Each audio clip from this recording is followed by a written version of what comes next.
Good afternoon, everyone, and welcome to the media presentation of our class today. I'm Bảo Khánh from Group 5 Miss Nguyễn, including Khánh Huyền, Hoài Thu, Thu Hà, and Hải Yến, and me, Bảo Khánh. Now, in order to start our presentation today, I would like to invite you guys to pay attention to the slide. Looking at the slide, could anyone else tell me that what is the situation of the people on the pictures? So please. Okay, so the situation that people here that they are hanging on the ship. Yes. They are mostly the immigrants fighting on their new places to live. Yes. And how do you feel when you see this situation? Is dangerous or not? I see that they are in a very dangerous situation, and I feel very bad for them.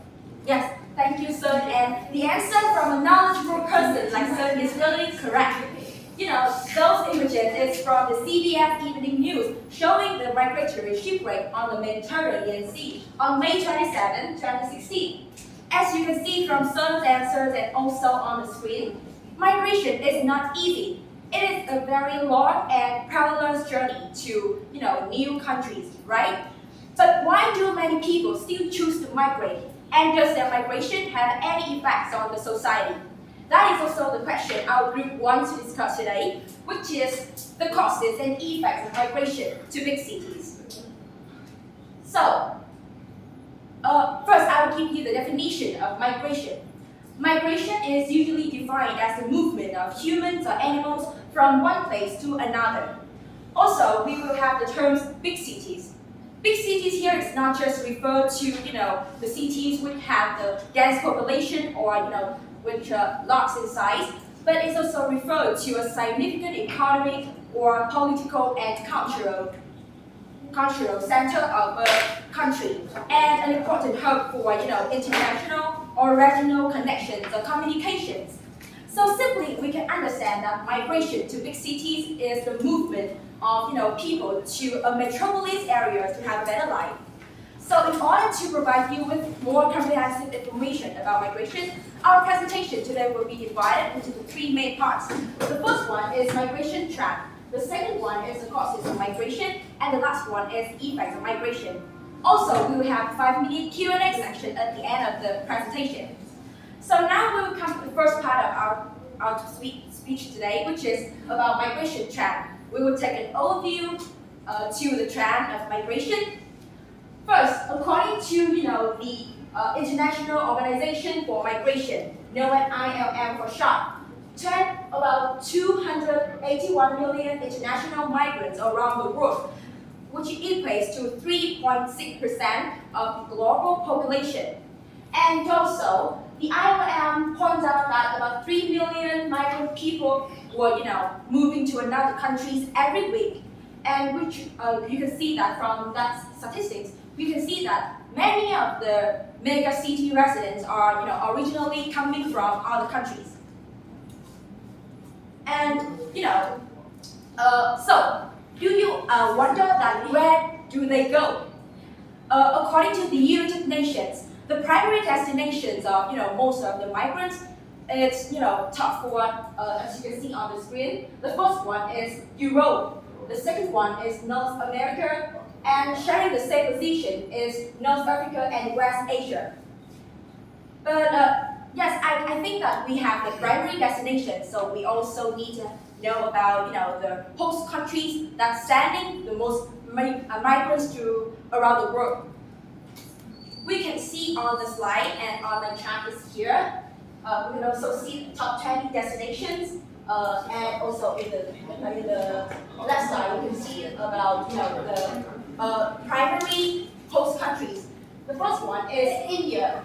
The second one is Mexico. Mexico people always across the border to come to America, and the last one is China.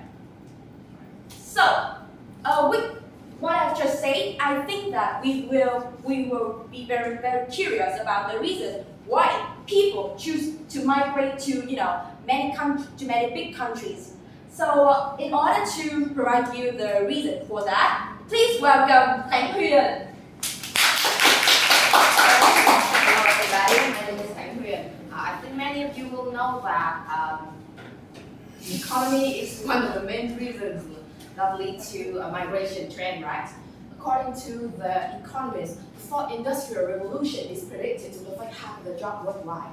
To be specific, let's look at this diagram. Okay, this is the percentage of some industry being automated in the near future.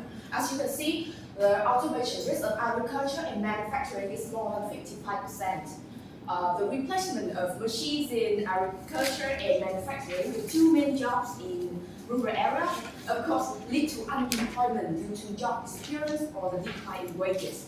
Consequently, it's resulting in the influx to city to seek jobs. Okay, next I will discuss the diverse job markets and the higher salaries. Unlike rural areas, whose primary focus is on agriculture and manufacturing, cities provide a variety of occupations related to technology, medical, service, and so on. Because of their small size, rural areas typically offer fewer occupations. And also, in this knowledge economy, since businesses need more skilled labor, jobs tend to concentrate in cities. And also the data provided by the American Community Survey in 2015 shows that although workers with higher level of education earn higher median wages in both countryside and rural areas, it seems like the city inhabitants still earn more compared to their countryside counterparts. Also,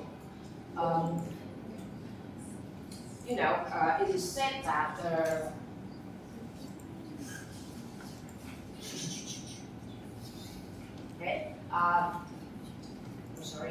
it is said that the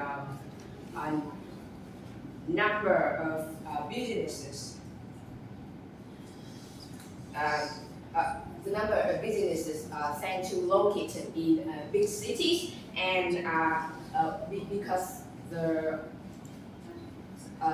approach of customer, supplier, and infrastructure is more convenient. The density of business and people may facilitate the adoption of innovative ideas. So this may enhance the productivity of people and business, which contribute to higher wages. Okay, how about the next point? Yes, it's the beliefs. Though it is not completely true, it seems like many people still assume that agriculture is not a respected profession, risky and expensive to start, etc., and that, of course, causes them to flock to cities to find high-paying jobs or those with higher stable income. It is understandable that cities are ideal places for young people to build lucrative career. And finally, I want to talk about the higher employment rate in big cities. Companies and corporations tend to locate in this densely populated area. For example, here, you look at this, you can see that in Japan, in 2020, there were 3,755 companies and enterprises, with more than 3/4 of them located in Tokyo, the capital cities. These companies need a large number of employees to work for them, which attract more job seekers from rural areas. In fact, the survey from Higher Helper indicated that 30% of 1,000 respondents said that job opportunities is an important factor for their heading towards city. So you can know that why people want to move to this area, right? So about the second process, this will be presented by my friend Tu. Okay, Tu, can you help us? Thank you. Hello everyone, my name is Michael. As you already know, the migration towards the urban area is not only due to economic opportunities, but also because of many other factors. And in this part, I want to focus on the quality of life. First of all is better education in the cities. Education is often mentioned among the migration. As you can see here is the comparison between the learning conditions of cities and rural areas. In the cities, there are many schools, colleges, institutes, and abundant school supplies. There are various libraries and museums for people to join in and learn new things. Also, teachers in the cities are more active compared to that in the rural areas. So, lack of access to quality education in places is one of the reasons people choose migration. So, the education prospect and the economic prospects are closely related. People who give education as a reason for migration usually associate this with eventually getting a decent job. Also, qualifications increase the chance of getting a high income job and to improve their lives. So that is why migrants choose cities as their destination.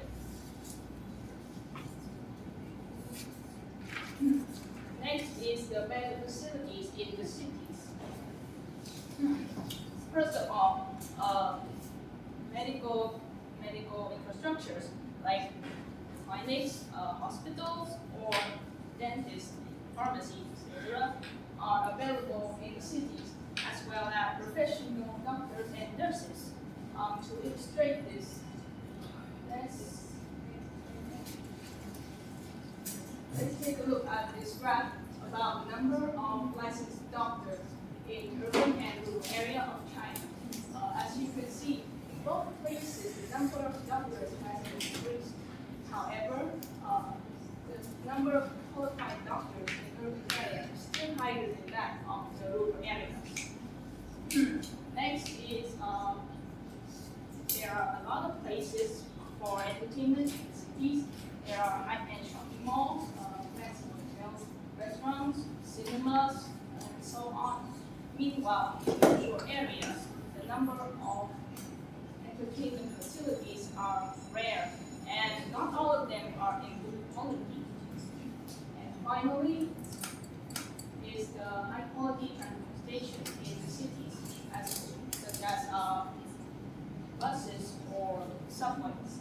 Also, in cities, the traffic facilities are also in better quality than that in rural areas. And for the next part, we have the effects of migration. Thank you, Michael and Mr. Hai. I'm in charge of the present about the effect of migration. First, we will look at the advantages of this aspect. And firstly, it's interesting to note that migration encourages economic recovery.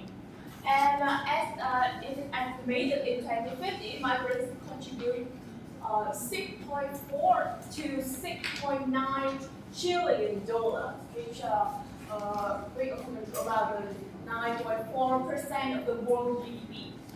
And also, a report from the National Academy of Sciences, Engineering, and Medicine from USA found that the second generation immigrants as adults are among the population's strongest economic and physical contributors.